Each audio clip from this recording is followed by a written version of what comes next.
त्यांना आंबट लागते. पिल्लू नको त्याला खोकला होईल.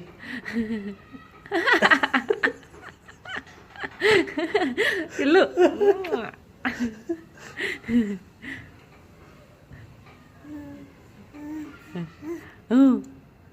बी खाल्ली काय? हे बघा त्याला खोकला होईल ना त्याला, ते आंबट आहे ना. इकडे गेली. चाटवतोय. हे ठीक आहे थोडासा कारण हा, मग ते हे देऊ खीर. एक बाटली कुठे ग ती निळी दे इकडं चल.